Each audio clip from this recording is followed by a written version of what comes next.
पुरखों का खून कैसे चल सकता है? हम कायर और कमजोर बन गए और गीदड़ बन गए और गुलाम बन गए, देश गुलाम बन गया हमारी वजह से, क्योंकि हमने समय रहते उस शक्ति को पहचान नहीं पाए। मुसलमान आए और सोमनाथ के मंदिर को तोड़ करके चले गए, हम कुछ नहीं कर पाए। हमें एक बाबू बना करके छोड़ दिया गया, हम कुछ नहीं कर पाए। और आज भी हम गुलाम हैं, मन से डरते हैं, गली वालों से, आसपास के लोगों से, गुंडों से और दूसरे समाज के कंटकों से, क्योंकि हमारे अंदर ताकत और प्राणों का संचरण नहीं है। इसलिए मैं आपको निर्भय होने की शिक्षा दे रहा हूं, निडर होने की शिक्षा दे रहा हूं। मैं बता रहा हूं कि आप उस गुरु के पास खड़े रहे जहां आप निश्चिंत और निर्भीक होकर के आगे बढ़ सके, सफलता पा सके, पूर्णता प्राप्त कर सके। मैं वह ज्ञान दे रहा हूं। ये नहीं कहा आप बिगड़ा करें, हाथ जोड़ते रहें देवताओं के सामने कि आप बहुत महान हैं, मेरी उद्धार कर लीजिए, मेरा उद्धार कर लीजिए। उद्धार करे या नहीं करे, करे, उनकी कृपा है। नहीं करें तो क्या करेंगे हम? फिर हमारे पास प्राणों की ताकत होनी चाहिए कि हम उनको कन्विंस कर सकें, उनको समझा सकें, कह सकें, उनको बाध्य कर सकें कि वो अपनी ताकत हमें दे। लक्ष्मी हमारे घर में आवे और स्थापित हो, व्यापार हमारा बढ़े ही। तो तब हो सकता है जब आपके प्राणों की ताकत होगी। शरीर की ताकत से लक्ष्मी आपके घर में आके स्थापन नहीं हो सकती। सरस्वती आपके कंठ में नहीं बैठ सकती, चाहे आप कितना ही व्यापार कर लें। 5 करोड़ का टर्न आउट कर ले और साल के बाद में 20,000 रुपए आपके प्रॉफिट हुआ, तो 20,000 का व्यापार किया आपने, क्योंकि आपके पास दैविक शक्ति नहीं थी, आपके पास वो मंत्र नहीं था, वो चेतना नहीं थी, आपके पास कोई व्यक्ति नहीं था जिसको जाके पूछ सकें कि मेरी कहां गड़बड़ है, क्या गलती है, मैं व्यापार में मेहनत करता हूं, सफलता क्यों नहीं प्राप्त हो रही है। कोई व्यक्ति रहा ही नहीं।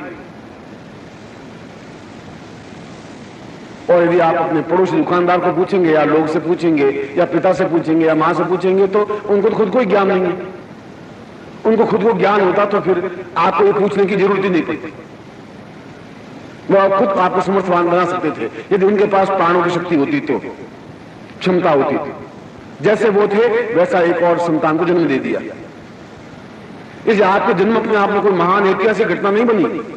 आप पैदा हुए, कोई देश में बहुत क्रांति नहीं पैदा हो गई, कोई नेशनल इवेंट नहीं बन पाया कि आप जन्म लिया। नेशनल इवेंट तब बनेगा जब आप कुछ ऐसा कार्य करें जो अपने आप में अद्वितीय होगा, तब देश की एक घटना बन सकेगी। और वह तब हो पाएगा जब आप निडर, निर्भीक और निश्चिंत हो सकेंगे, अपने मन में उस महाकार्य को स्थापित कर सकेंगे। इसे दोनों यंत्र अपने सामने रख दीजिए। दोनों प्रयोगों को मैं एक साथ आपको समझा देता हूं, मंत्र दे देता हूं। कल्पवृक्ष यंत्र जो सबसे पहले आपने शिविर में भाग लेने की वजह से आपको मिला, माला अपने आप में अद्वितीय यंत्र है। अद्वितीय यंत्र इसलिए है कि मैं उनको आपको प्राणों से जोड़ रहा हूं, इसलिए अद्वितीय है। प्रश्न तांबे के टुकड़े का महत्व नहीं है, वो तो बाजार में मिल जाएगा। ऐसा यंत्र भी आप बना देंगे। आप प्राणों से जोड़ने की क्रिया आप कहां से लाएंगे? वो कैसे पैदा होगी? वो उस यंत्र से नहीं प्राप्त हो सकती, मशीन नहीं है वो। वह मैं उन मंत्रों के माध्यम से आपको और आपकी शक्ति को, आपकी ताकत को, आपके प्राणों की ऊर्जा को उसमें जोड़ूंगा। मैं का मतलब है कोई भी गुरु, कोई क्षमतावान व्यक्तित्व जिसको ज्ञान है, जिसको चेतना है, जो अपने आप निडर है, निर्भीक है, निश्चिंत है,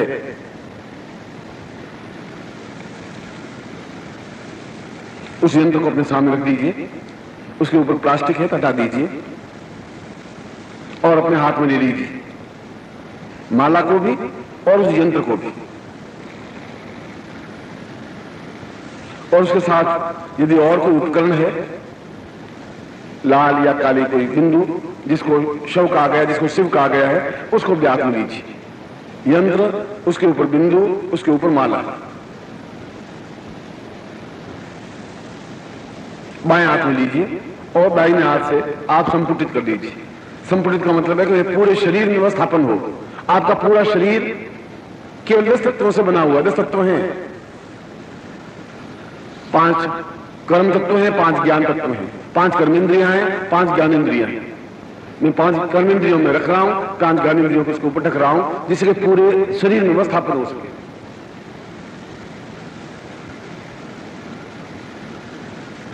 मैंने वापिस समझाया है। आपके बाएं हाथ में, लेफ्ट हैंड में, वो आपका लेफ्ट हैंड है, उधर का बाएं हाथ है आपका। बाएं हाथ में आपने यंत्र रखा है, उसके ऊपर गुटिका रखी है, उसके ऊपर माला रखी है, फिर आपने दाहिने हाथ से उसको संपुटित किया है, उसके ऊपर ढक्कन दिया है। सम पुट, ये सम ये पुट।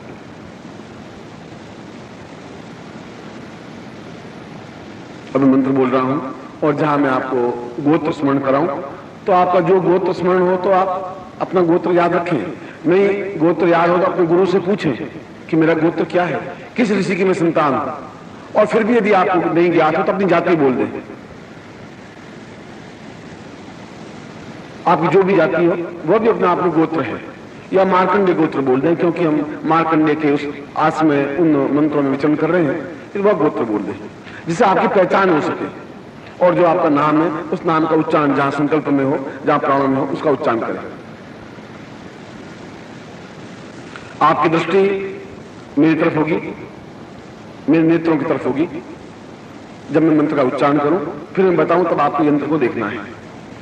ओम पूर्वा सताम सा प्रीताम कल्याणता नमो सा दीर्घा आदास्मानम स कृते सा चैतन्यम परिपूर्णताम हेतोस्मानम सा निर्ते हम गोत्रोत्पन्नो, हम अपना गोत्र बोलिए, अमुक शर्मा हम अपना नाम बोलिए, ताम पूर्णता प्राप्त निमित्तम शक्ति संचनाय सा नवान मंत्र रूपेण साम दीक्षयो परिपूर्णातोस्मानम चैतन्यम दीर्घश्याम दीर्घोपयुताम साम परिपूर्णाय अतः संसातुभ्यम संपर्पदे।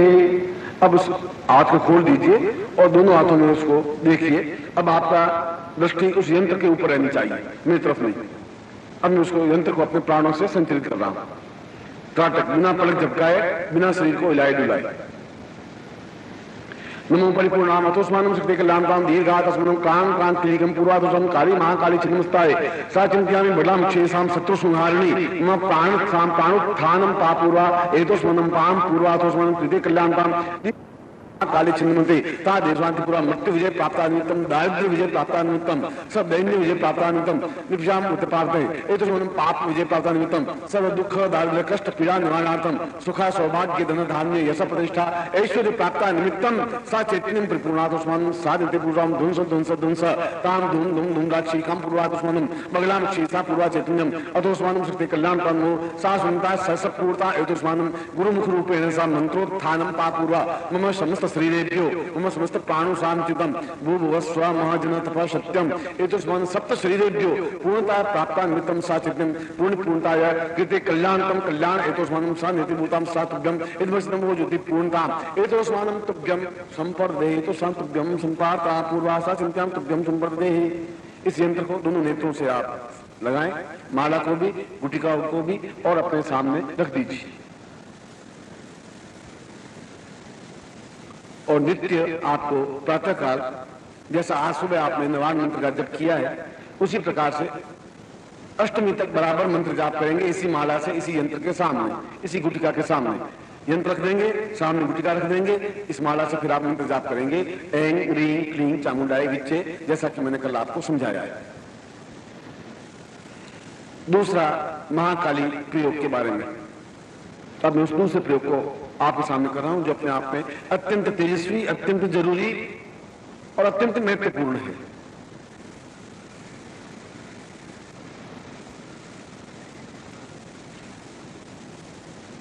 महत्वपूर्ण इसलिए है कि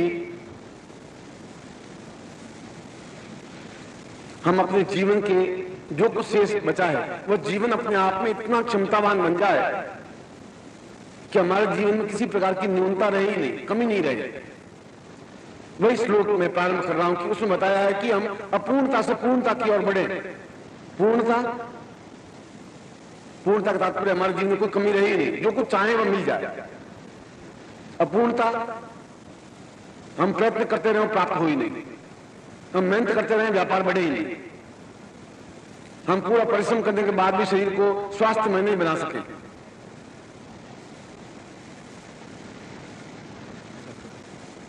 हम अपने जीवन में किसी प्रकार से न्यून नहीं रहे, अधूरे नहीं रहे। हर प्राप्ति, हर चीज हमारे हाथ में हो, हम जो कुछ चाहे प्राप्त कर सके, चाहे प्रधानमंत्री का पद हो, चाहे करोड़पति बनने की क्रिया। और ऐसा सहज संभव है क्योंकि इस युग में व्यक्ति प्रधानमंत्री बनता है।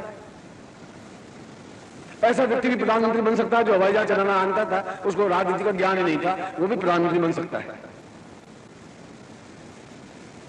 और ऐसा व्यक्ति भी करोड़पति बन सकता है जिसको अपना पूरा सिग्नेचर लिखने नहीं आते, पूरे हस्ताक्षर पूरे नहीं करने आते।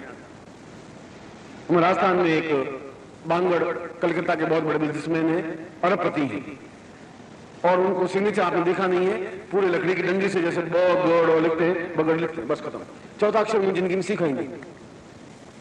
पढ़ने के लिए कि पहले दिन, और पहले दिन जाकर मास्टर के खोपड़ी में वो स्लेट मार करके घर आ गए कि उन्होंने मुझे गाली दे दी इसलिए मैं नहीं पढ़ूंगा। पढ़े ही नहीं, बन गए करोड़पति, क्योंकि उनके पास शक्ति थी,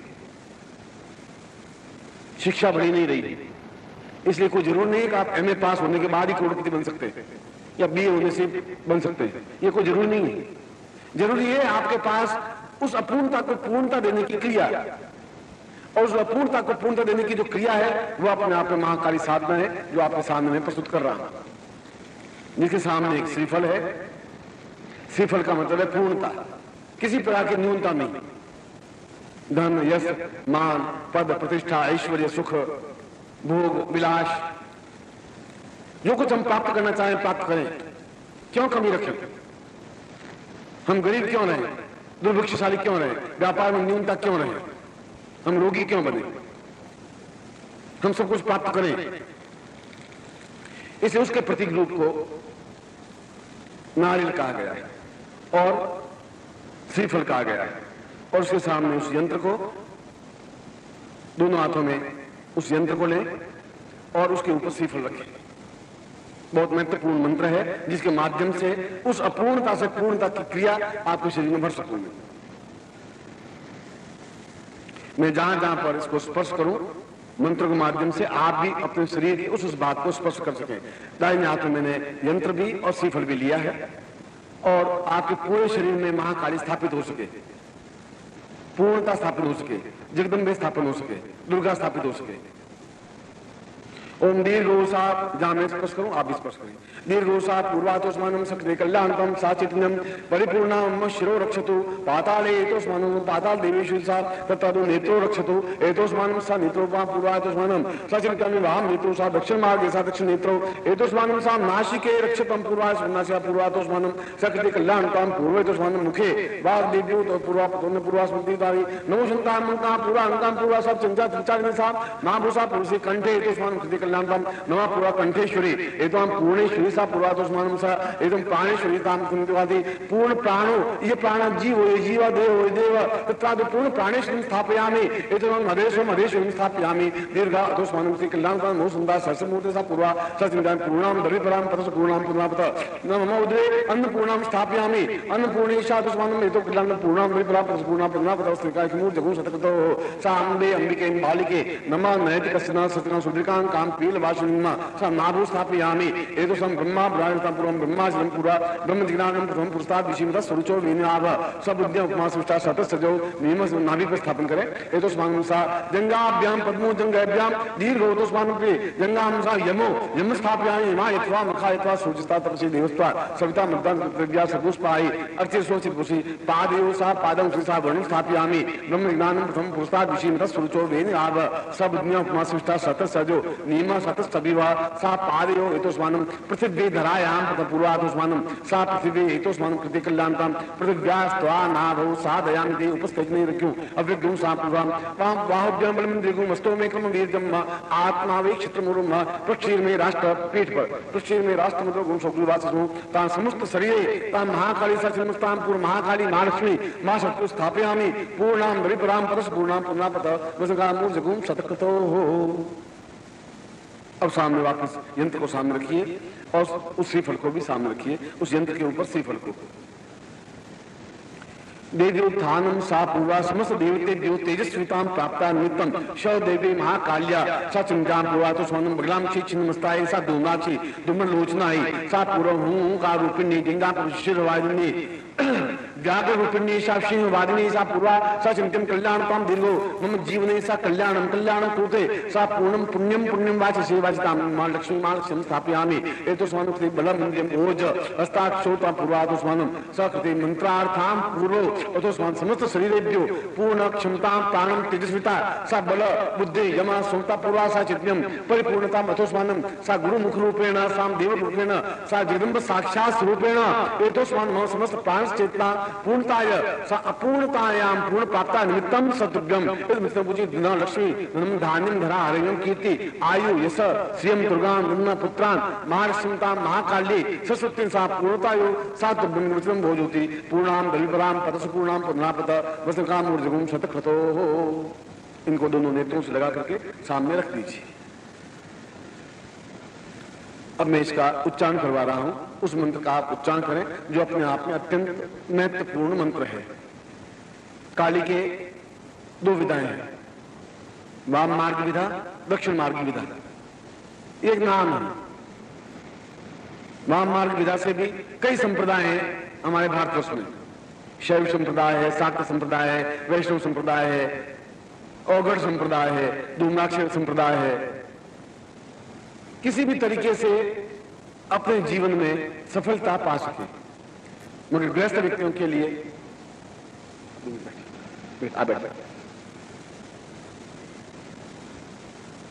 और हमारे जीवन में गृहस्थ व्यक्ति के लिए कई बाधाएं, कई न्यूनताएं। हम सन्यासी नहीं है, योगी नहीं है, एकदम से लात मार कर करवाना उसके। हमें हर बार एडजस्टमेंट करना पड़ता है, सोचना पड़ता है। इसलिए हो सकता है मंत्र उच्चारण से नहीं कर सके, हो सकता है कि हम शुद्ध मुंह से उच्चारण नहीं कर सकें, हो सकता है कोई पाप अन्न हमारे पेट में चला जाए तो बुद्धि होता है। कुबुद्धि तब पैदा होती है जब अन्न कुपात्र का हमारे पेट में चला जाता है। ऐसा कोई व्यक्ति जो गलत तरीकों से पैसा कमाया और मुझे देगा और उसका अन्न हमारे पेट में जाएगा तो बुद्धि भ्रष्ट मेरी हो ही जाएगी, कुछ क्षणों के लिए ही हो। या तो मुझे प्राणों का इतना संचरण हो कि मैं उसको बुद्धि रूपी जो भी क्षण आए उसको तोड़ सकूं, समाप्त कर सकूं, बुद्धि को निर्मल बना सकूं। इसीलिए इतने बलात्कार होते हैं, इसलिए इतना अधर्म होता है, इतना विचार होता है, इतनी अशांति है। इसलिए है कि हम ऐसे पुत्रों को पैदा नहीं कर सके, उनको पुत्रों को संस्कारित नहीं कर सके, उनको चेतना नहीं दे जा सके। इसलिए दक्षिण मार्ग ही अपनाया हमने। हम तो वैसे तो इतलाते वो बच्चे हैं जहां हमें शुद्ध उच्चारण करना नहीं भी आया। शंकराचार्य स्वयं कहते हैं न मंत्रम नो यंत्रम तदपि न जाने स्तुति महो न चावानम ज्ञानम तदपि न जाने स्तुति कथा न जाने मुद्रास्ते तदपि न जाने विपिनम परम जाने मातस तदनुसरणम तेषवर्णम। न मैं मंत्र जानता हूं, न तंत्र जानता हूं, न योग जानता हूं, न दर्शन जानता हूं, मैं तो शुद्ध मंत्र उच्चारण करना भी नहीं जानता हूं। इतना मुझे ज्ञान है कि तू मेरी मां है, मैं तेरा पुत्र हूं, ये मुझे ज्ञान है। और ये ज्ञान है तो आप जरूर मेरी सहायक बनेंगी। शंकराचार्य जैसा सन्यासी अगर ये बात कह रहा है कि मैं शुद्ध उच्चारण नहीं कर सकता, तो हम तो शुद्ध उच्चारण कर ही दे सकेंगे। फिर भी हमें किसी प्रकार का अहित नहीं हो। वो सन्यासी शुद्ध उच्चारण करेगा, उसी समय उसको सजा मिल जाएगी। गुरु स्वयं लात मार के फेंक देगा उसको उठा करके। मैं आपको लात नहीं मार सकता, अशुद्ध उच्चारण करने पर भी लात नहीं मार सकता, चाहे मैं गुरु आपका हुई। तो मुझे मालूम है आपके जीवन की न्यूनताएं हैं, एक लिमिटेशन से। सन्यासी के जीवन में ऐसा नहीं चल सकता। और जो ही एक अवज्ञा की गुरु से पहले अगर सो गया तो लात मार कर उसको फेंक दिया जाएगा। वो शिष्य नहीं बन सकता कि गुरु सोने से पहले वो सो जाए और गुरु के उठने के बाद में उठे, वो शिष्य हो ही नहीं सकता। गुरु से पहले उठे, उनकी स्नान की व्यवस्था कर दे, उनके वस्त्रों की व्यवस्था कर दे, उनके पूजन सामग्री रख दे, फिर गुरु उठे। उससे पहले इतना उठ जाए और गुरु सोए तब तक उनके चरण दबाते रहें, सो जाए फिर जाके सोए। वह शिष्य का पहला कर्तव्य है, वह शिष्य का अंतिम कर्तव्य है, उसको शिष्य कहते हैं। वो गृहस्थ के लिए संभव नहीं हो सकता। वो तो शांतन करके क्रोध भी कर सकते हैं और डांट भी देते हैं और कई बातें भी उल्टी सुल्टी कह सकते हैं। और गुरु उस समय एक मनुष्य बन करके उन बातों को सुन लेता है। उसमें गुरु पद रख करके नहीं कर सकता, क्योंकि गुरु और शिष्य की एक मर्यादा है। शिष्य सामने बोल जाए, आंख उठा करके देख ले, वो शिष्य है ही नहीं, वो कुपुत्र है, वो शिष्य नहीं है, वो शिष्य है। वो संभव नहीं हो सकता, आंख उठ ही नहीं सकती गुरु के सामने। वो केवल आज्ञा पालन करना जानता है। और गुरु की आंखों में करुणा ही करुणा होनी चाहिए, वह क्रोध करे ही नहीं उसकी अवज्ञा पर। मगर गृहस्थ के जीवन में फिर मैंने वही बताया कि मैं सन्यासी जीवन मेरा एक अलग था, वहां क्रोध मेरा जीवन में गतिशील था।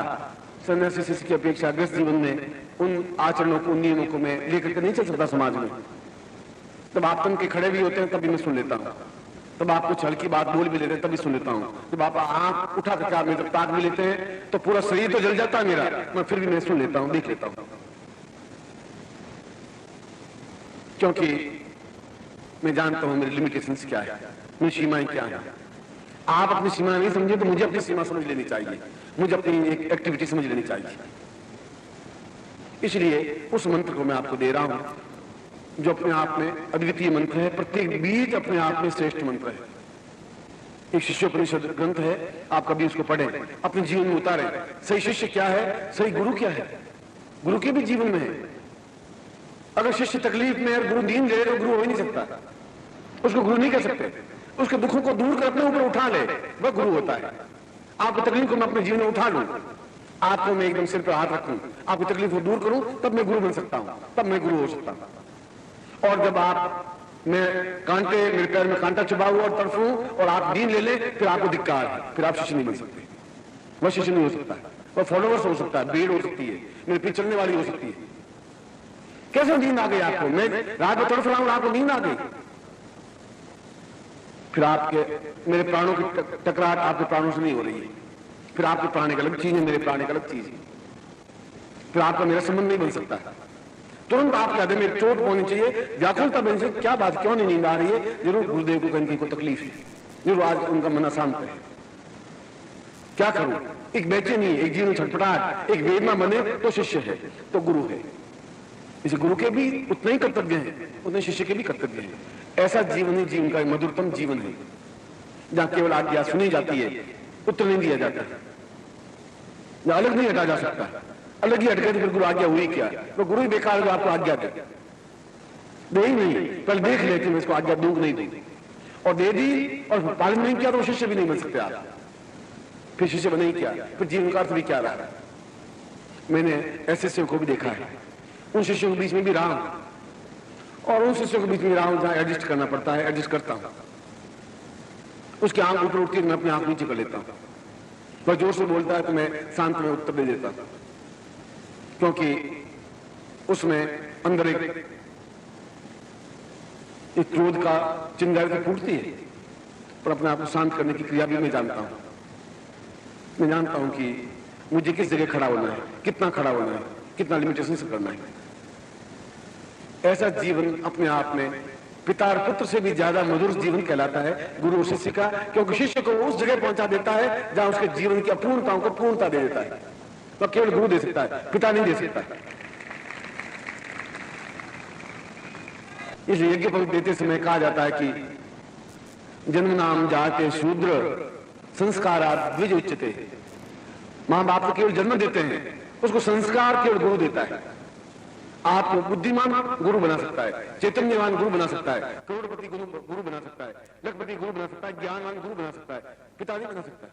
तब ये समझाएगा, उससे करोड़पति नहीं बन सकते। ऐसे पैसों को भी धिक्कार है, क्योंकि आपके साथ वो पैसे जल नहीं सकते, वो यही पड़े रह सकते। ऐसा संबंध अपने आप में गुरु और शिष्य का सबसे मधुर संबंध है। पृथ्वी पर ऐसा कोई संबंध नहीं बना, और ऐसा संबंध केवल भारतवर्ष में ही और संसार कोई देश में गुरु शिष्य संबंध है ही नहीं। सुबह मैंने प्रश्न आपको समझाया। अब इस प्रयोग के बाद में उस मंत्र का मैं उच्चारण करवा रहा हूं जो इसके लिए आवश्यक है, जिसको दक्षिण काली मंत्र कहा गया है। ये मंत्र बड़े बड़े अक्षरों में लिख करके कल यहां टांग देंगे, आप उसको देख लेना और उच्चारण में आपको दे देता हूं।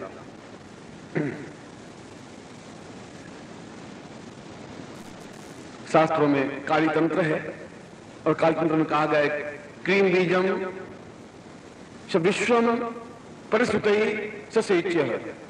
क्रीम बीज अपने आप में इतना उच्च कोटि का बीज है कि संपूर्ण विश्व को अपनी मुट्ठी में दबा सकता है व्यक्ति। विश्व उसके हाथ में हो सकता है। आज मैं ज्योतिष पर कोई बोलूंगा तो पूरा ज्योतिष समुदाय पूरे भारतवर्ष का ध्यान से मेरी बात को सुनेगा, छोड़ नहीं सकता वो। उसको एहसास करना पड़ेगा कि आज दानिश तिवारी ने ये ज्योतिष की एक नई तथ्य निकाला है, इसमें वजन है, ये चीज है। नकार नहीं सकता कोई भारतवर्ष का कोई व्यक्ति, क्योंकि मैं जब बोलूंगा तो पूरा भारतवर्ष सुनेगा, सुनने के लिए बाध्य होगा। तो आपको दे रहा हूं क्योंकि गुरुमुख से मंत्र देना चाहिए, और इस मंत्र को आप सुबह नवान मंत्र जपने के बाद में इस मंत्र की आप 5 माला मंत्र जाप करें, केवल नवरात्रि तक। नवरात्रि के बाद में यदि आप लिए संभव हो तो 1 माला मंत्र जाप करें। 1 माला नहीं कर सके तो केवल 11 बार उच्चारण करें इस मंत्र का। मगर आप खुद देखेंगे दिन भर आपको शक्ति का संचरण होगा। इस मंत्र में इतनी ताकत है, क्योंकि अभी मैंने कहा कि काली तंत्र में कहा गया क्रीम बीजम सब मुष्टि सब विश्व प्रहारम, पूरे विश्व की अपनी मुट्ठी में बांध लेने की क्षमता क्रीम बीज में है। मैं मंत्र बोल रहा हूं, आपके हाथ में यंत्र और श्रीफल है दाहिने हाथ में, और बोल रहा हूं, आप मेरी तरफ देखेंगे, मैं बोलूंगा, आप मेरे साथ बोलेंगे। ओम क्रीम क्रीम क्रीम दक्षिण काली के क्रीम क्रीम क्रीम फट। इसमें म की ध्वनि है। नवा मंत्र में एंग रींग क्लींग ये ध्वनि थी, इसमें म की ध्वनि है। वापस बोल रहा हूं, उसमें ओम नहीं था, इसमें ओम है। ओम क्रीम क्रीम क्रीम दक्षिण काली के क्रीम क्रीम क्रीम फट। वापस बोल रहा हूं, ओम क्रीम क्रीम क्रीम दक्षिण काली के क्रीम क्रीम क्रीम फट। प्रयोग यह है कि आप कुल मिलाकर के 101 माला अगर मंत्र जाप कर लेते हैं, चाहे 2 दिन में, 20 दिन में, 500 दिनों में, 5000 दिनों में, जब 101 माला मंत्र जाप इसी मंत्र की कर लेते हैं, उसके बाद में इस यंत्र को, इस नारियल को या श्रीफल को किसी नदी या तालाब में विसर्जित कर देना चाहिए, जिससे कि वह ऊर्जा वापस हमें प्राप्त हो सके, एक विद्युत का सर्किट प्राप्त हो सके। नेगेटिव विद्युत गए और प्लस विद्युत से होता हुआ हमारे पास आए, लाइट जले। जब आप जल देवता को समर्पित करेंगे तो उस काली के पास इस श्रीफल को पहुंचा करके वह पुण्य आपको वापस प्राप्त हो पाएगा। यह क्रिया है, और आपको 1 महीने भर में या अगले 2 महीनों में आपको टाइम मिले तो रोज 3 माला या 5 माला 11 माला जितनी भी हो करके कुल 101 माला मंत्र जाप इस यंत्र पर, इस मंत्र की कर देना चाहिए। और करने के बाद में इस यंत्र को और इस नारियल को विसर्जित कर देना चाहिए। जो मैंने अभी प्रयोग आपको समझाया उसका नवान मंत्र के लिए प्रयोग क्या है, वो अभी तक तो आप नवान मंत्र रोज जाप करेंगे, रोज 11 माला या जितनी माला भी आपकी हो सके।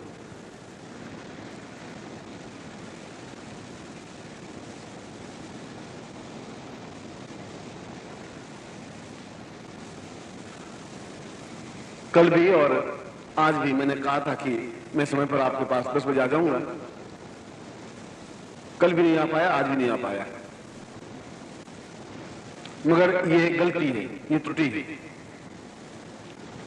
कल से हमें अपने समय को आबद्ध करना चाहिए, तब इस नवरात्रि का पूरा फल उठा पाएंगे। क्योंकि नवरात्रि में कई ऐसे प्रयोग करने पड़ेंगे जो केवल नवरात्रि में ही हो सकते हैं, और वो नहीं करेंगे तो दिन बेकार चले जाएंगे और कुछ नहीं हो पाएगा।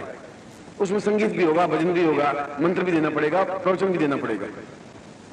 इसे कल निश्चित रूप से मैं 10 बजे आपके पास पहुंचूंगा, चाहे लड़के मेरे आए या पत्नी आए या नहीं आए, मैं आपके पास 10 बजे पहुंच जाऊंगा।